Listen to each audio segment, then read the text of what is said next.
اسلام میں عورت کے مقام پر بات چل رہی ہے.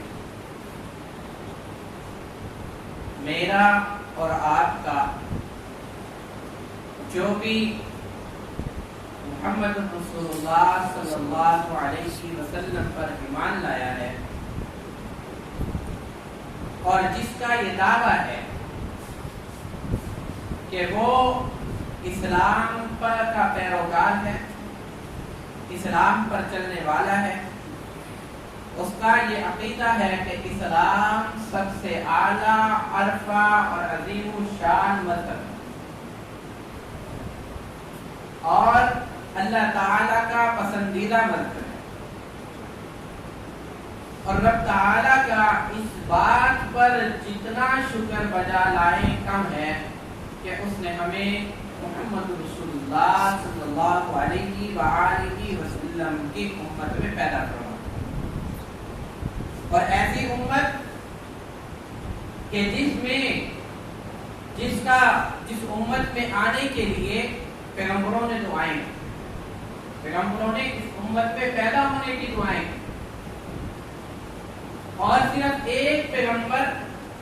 علیہ السلام حضرت عیسیٰ علیہ السلام کی دعا قبول ہوئی، اس کے علاوہ کسی کی دعا قبول نہیں ہوئی. یہ آپ صلی اللہ علیہ وآلہ وسلم کی امت میں آ جانا، یا آپ صلی اللہ علیہ وسلم کی امت میں پیدا ہو جانا بہت بڑے شرف کی بات ہے. اور اس کی اہمیت پتہ چلتی ہے کہ پیغمبروں نے بھی اس امت میں آنے کے لیے دعا کی کہ اس کی اہمیت کتنی زیادہ ہے، کتنا مرتبہ ہے اس امت کا کہ اس امت میں آنے کے لیے پیغمبروں نے دعا فرمائی۔ تو اسلام آنے سے پہلے اگر ہم نظر دوڑاتے ہیں تو دیکھتے ہیں کہ عورت کا وہاں پر مقام کیا تھا۔ اسلام کے آنے سے پہلے عورت کی صرف دو حالتیں تھیں۔ ایک حالت تو وہ تھی جو کیسر روم اور کسرا کی طرف تھی، جو اس وقت کی سپر پاورز تھی۔ وہاں پر عورت کی کیا حیثیت تھی؟ وہاں پر عورت صرف اور صرف بکاؤ مال تھا، وہ زیب و زینت کر کے بازاروں میں بکنے کا مال بن چکا تھا۔ اور جہاں پر میرے پیغمبر محمد رسول اللہ تشریف لائے، اگر وہاں پر عورت کی حالت کو دیکھیں تو وہاں پر عورت کے پیدا ہونے کو مرد جو ہے، لوگ جو ہیں بے عزتی سمجھتے اور عورت کو زندہ درگور کر دیا جاتا، زندہ دفن کر دیا جاتا۔ اسلام آنے کے بعد جب آپ صلی اللہ علیہ وآلہ وسلم کو اللہ تعالیٰ نے مبعوث فرمایا تو اللہ تعالیٰ نے عورت کو وہ مقام عطا فرمایا کہ اللہ نے عورت کے قدموں کے نیچے جنت رکھ دی۔ عورت کے قدموں کے نیچے جنت رکھ دی، ماں کے قدموں کے نیچے جنت رکھ دی۔ کتنا بڑا مقام ہے، بہت ہی اعلیٰ مقام ہے کہ اللہ رب العزت نے جو جنت جو ہے وہ چاہے تو اس میں پیغمبر ہو، چاہے اس میں ولی ہو، چاہے اس میں غوث ہو، کوئی بھی ہو، دنیا کا بادشاہ ہو، اگر اس نے اپنی ماں کی خدمت نہیں کی، اپنی ماں کی فرما برداری نہیں کی تو فرمایا کہ اس کے لیے جنت نہیں۔ جنت جو سب سے اعلیٰ چیز ہے مرنے کے بعد، وہ چیز اللہ نے ماں کے قدموں کے نیچے رکھ دی، عورت کے قدموں کے نیچے رکھ دی۔ کتنا بڑا مقام بخشا ہے۔ اور پھر اس کو وراثت کے اندر حصہ دلایا عورت کو۔ اور اگر آج کے اس دور میں کوئی اپنی بہن کو، بیٹی کو وراثت میں حصہ نہیں دیتا تو یہ اس کا اپنا قصور ہے، اسلام کا کوئی قصور نہیں۔ کوئی شوہر اپنی بیوی پر ظلم کرتا ہے تو اسلام میں کہیں پر یہ نہیں لکھا ہوا کہ وہ عورت کے اوپر ظلم کرے، بلکہ نبی کریم صلی اللہ علیہ وآلہ وسلم نے ایسے شخص پر لعنت فرمائی ہے، ایسے شخص کے لیے سخت الفاظ استعمال کیے ہیں جو آدمی اپنی اہلیہ پر ہاتھ اٹھاتا ہے، اس کے لیے بڑے سخت الفاظ استعمال کیے ہیں آپ صلی اللہ علیہ وسلم۔ اور عورت کو اللہ تعالیٰ نے وہ مقام بخشا ہے اور پھر اس کو ایسی وزارت عظمیٰ عطا کی ہے کہ کسی مرد کے پاس نہیں ہے۔ اس کو گھر کی وزارت دے دی، گھر کے اندر یہ وزارت بادشاہت کے عہدے پر فائز ہے، وزیر اعظم کے عہدے پر فائز ہے۔ مرد تو معاش کا تلاش کے لیے نکل جاتا ہے، لیکن گھر کے سارے افعال جو ہیں وہ اللہ رب العزت نے عورت کے ذمہ لگائے۔ ٹھیک ہے، اب بچوں کی پرورش کریں، بچوں کی صحیح طرح سے پرورش کرے۔ اگر یہ صحیح پرورش کرے گی تو پھر ولی اللہ بھی یہیں سے پیدا ہو رہے ہیں، اسی گود کی تربیت سے ہی بڑے بڑے لوگ پیدا ہو رہے ہیں اور وہ دنیا کے اندر نام پیدا کر رہے ہیں، تو وہ اسی کی کوشش کی وجہ سے کر رہے ہیں۔ سب سے پہلی تربیت کا، سب سے پہلی تعلیم جو ہے وہ ماں کی گود۔ ایسا تو نہیں ہے کہ عورت کے ذمہ صرف اور صرف بچیوں کی تربیت ہے، بلکہ عورت کے ذمہ مرد کی تربیت بھی ہے، بچے کی تربیت بھی ہے، بچے کی تربیت،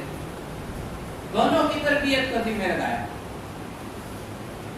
لیکن آج کے اس دور کے اندر ہمارے ہاں نعرہ یہ لگتا ہے کہ عورت کو قید کر دیا گیا، عورت کو گھر کی چار دیواری کے اندر قید کر دیا گیا، حالانکہ اسلام نے اس کو عزت بخشی ہے، اسلام نے اس کو عزت بخشی ہے۔ اور یہ اللہ رب العزت نے عورت کے سب سے پہلے حقوق کو بتایا اور پھر اس کو گھر کا عہدہ عطا کیا،